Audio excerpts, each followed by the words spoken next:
What's your emergency? 5, 4, 3, 2, 1. Welcome to the PIO Podcast, a place to discuss all public information-related topics for police, fire, EMS, and local and federal government organizations. It was a good learning experience for a lot of us that social media is not real life. But we have to remember the media are very rarely a target audience. They're simply that conduit. Our words have impacts on individuals, and it may not be positive. So just being thoughtful and mindful of the words that we speak.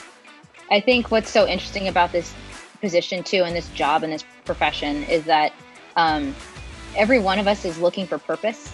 And when we find it here, that's it. To know is that a crisis for one is not necessarily a crisis for another. This episode is sponsored by the Social Media Strategy Summit, the leading provider of social media education. They host annual events designed specifically for government communications professionals like you to help you build and engage your communities through social media. Visit their website at socialmediastrategysummit.com to learn more and use promo code PIO Podcast for 10% off of your registration.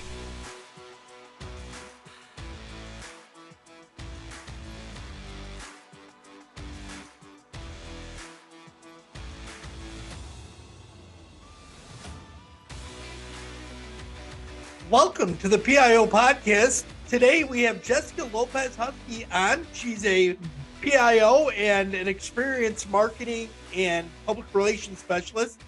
Jessica, welcome to the show. Thank you for having me. So Jessica, you've had some really broad communications background. So why don't we talk about a little bit of that? Go into your background. Sure. I have a political science degree and I interned on Capitol Hill briefly. I was always interested in marketing and worked in the entertainment industry, actually, at DreamWorks and Marvel, and then into the video game industry. And it wasn't until I moved to Kentucky that I was kind of a coincidence that I fell into policing. I worked at the University of Kentucky Police Department as a positive publicist and got to tell the story of what the university police officers did there. Briefly worked as a marketing manager at a all-black security company, AGB, and then worked briefly at the University of Chicago as a safety communications manager. All right. So how is it messaging to a young crowd in a very diverse population such as a university? How did that go? Well, are you talking about specifically at the okay, so at the university, yeah, at University of Kentucky.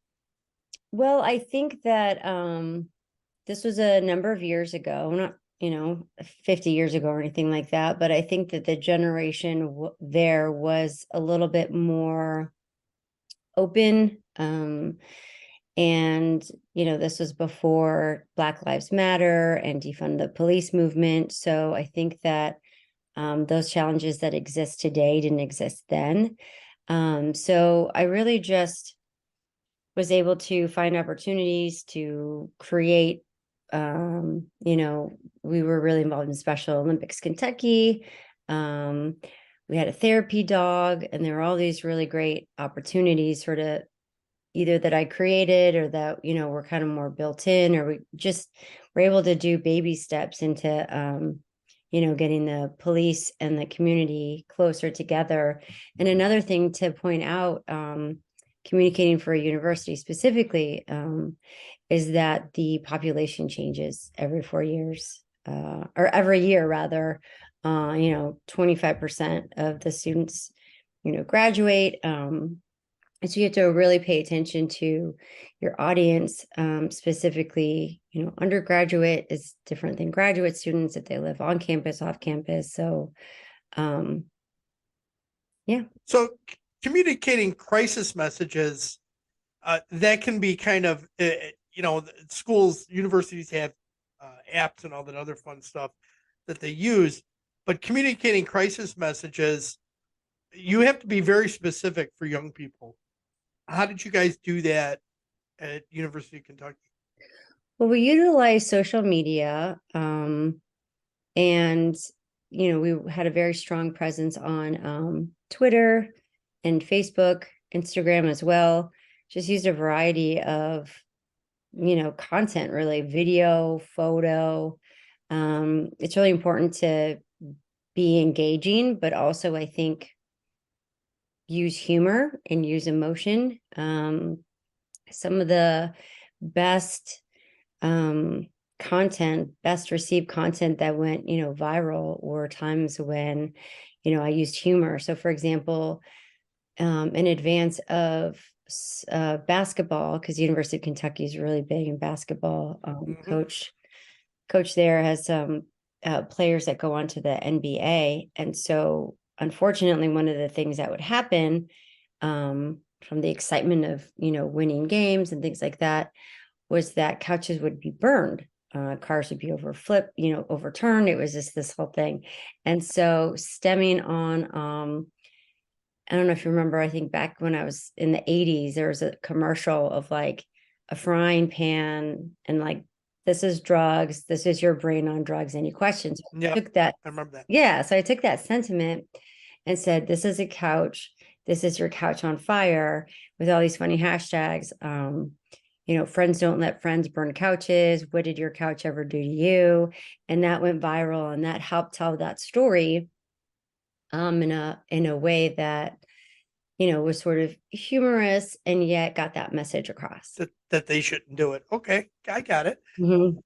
So I saw that you call yourself a brand humanizer, and I wanted to explore this topic and how you feel it's important in today's environment. Absolutely. So I think that I don't remember the quote specifically, but maybe it was Brene Brown, since she does a lot of research on vulnerability, the power of vulnerability. But I think that it's really important for police agencies to not be afraid to tell their story, to not be afraid to be vulnerable, to show that human side, to show that,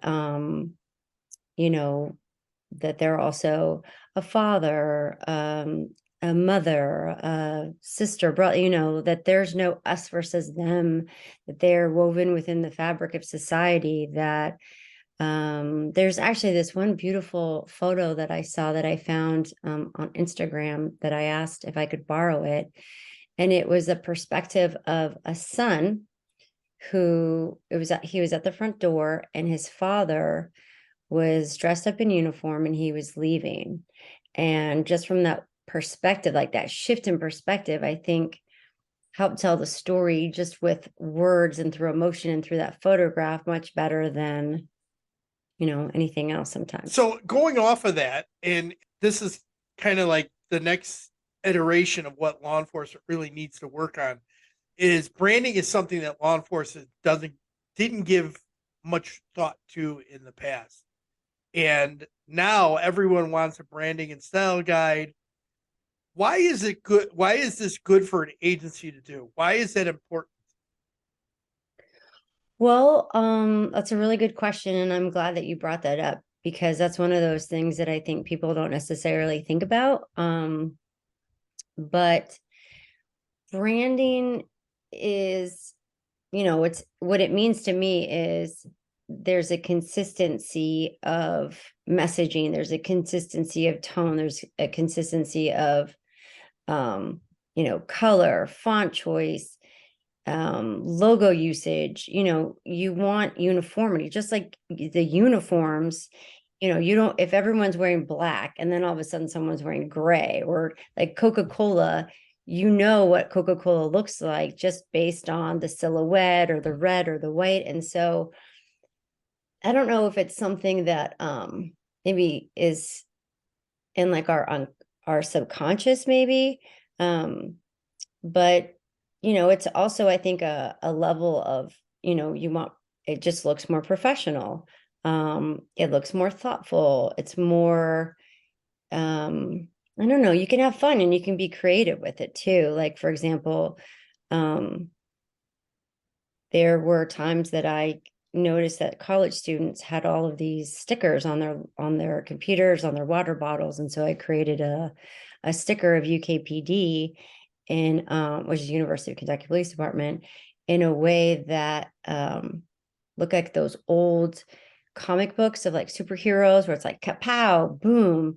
And so just with something like that, you have not only the idea of like police as heroes, but then you also have that sort of woven throughout the campus where, I don't know, it could maybe people might call the police or they might think more highly it of. creates a consistent connection, right? Yeah. And yeah, I agree. And branding has gotten so important for law enforcement agencies. They have the same image, the same color scheme, the same font, because then it sets you apart from anything else that's out there, and it gives people, I guess it's almost like a comfort tool in a sense, where they see, okay, this is from the police department, this is their color scheme. I'm used to that. I'm used to seeing it instead of stuff being all over the place like it had been in the past.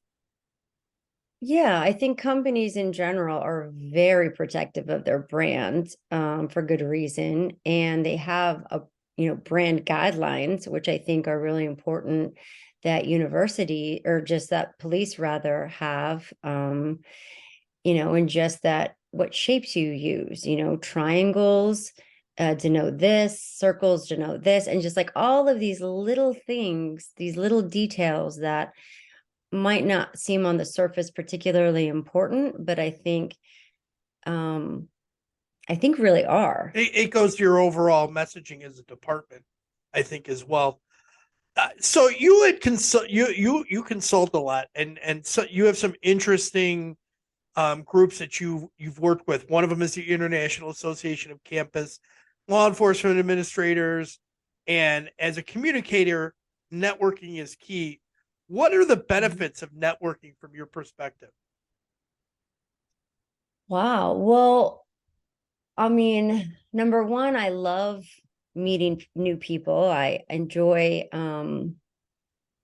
just enjoy, usually two things, like people and words. So for me, it's fun. I genuinely enjoy it. But, more than that, I think it's nice to just think differently, to connect two different things together, to almost like what you bring to the table is a solution to somebody else's problem. There's just different, it just sort of opens you up, I think, maybe creatively or professionally in a way that, you wouldn't get that different perspective unless you had that friendship or got to know that person through networking. And this kind of goes into my next question: emotional intelligence. Why is that so important to have emotional intelligence? Oh gosh. I mean, I think emotional intelligence is huge. Just the ability to understand. I mean, along with like empathy too, I think the ability to better understand the totality of circumstances, context. I think that, with emotional intelligence, you can maybe see just from tiny little cues, someone's mental state or emotional state, or, knowing that they're having an off day and you can just tell from X, Y, and Z, or just the ability to connect with someone on a deeper level, I think is incredibly important. And let's face it, law enforcement is in a black and white, everything is, you do this, this is what could happen. And life is not necessarily always that way. It's not cut and dry. Sometimes we have to have shades of gray. And I think emotional intelligence helps people better understand that. Yeah, I agree. I think inherently, that's something that can be, better developed. That might even be, I mean, I guess I never really thought about that. And that's a really good, point to the networking of that. You meet people, you have these conversations and it sparks something new. But absolutely, I think emotional intelligence is huge. And the more that you're able to connect with people on a genuine human level, the more you build that trust, the more they'll call the police potentially, the more they'll open up to you and let you know what's going on. I just think that it has really positive ramifications all around. Okay. Is there a book or an author that had some like influence on you? You mean professionally or just in general?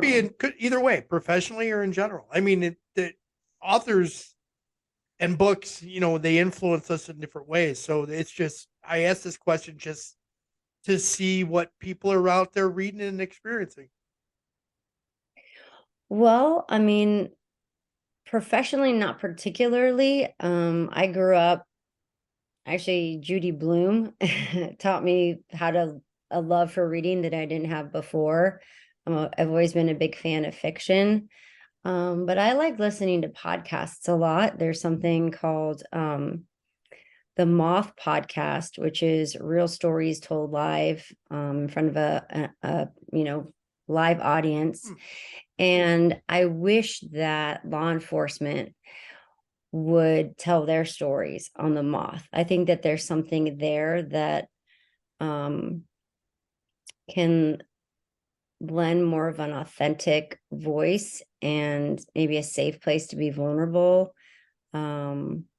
So, and that runs the gamut. That's anything from, there's this great story where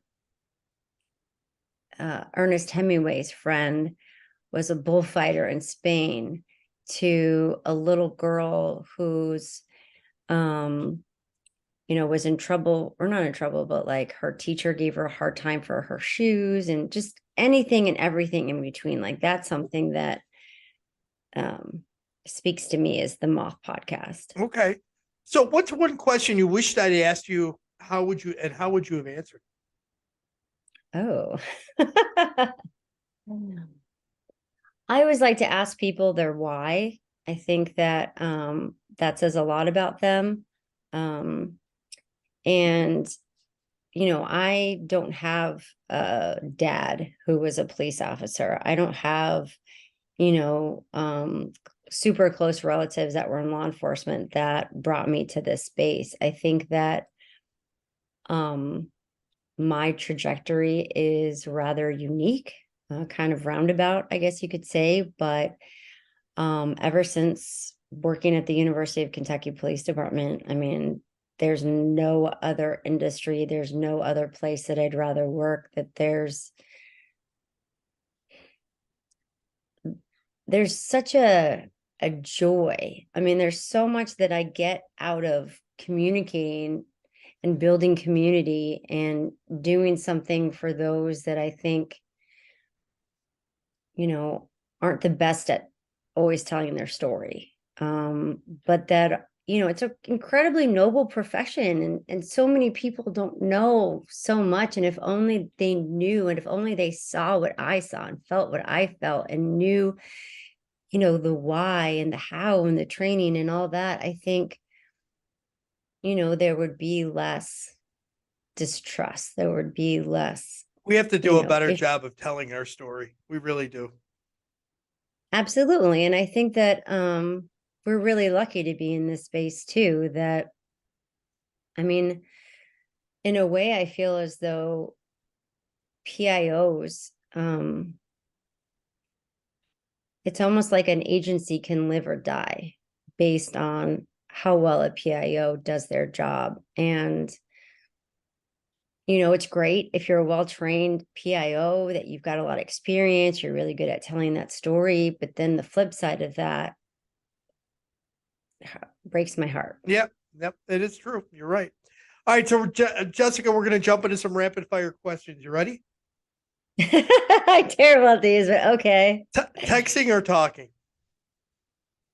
Texting. Coffee or tea?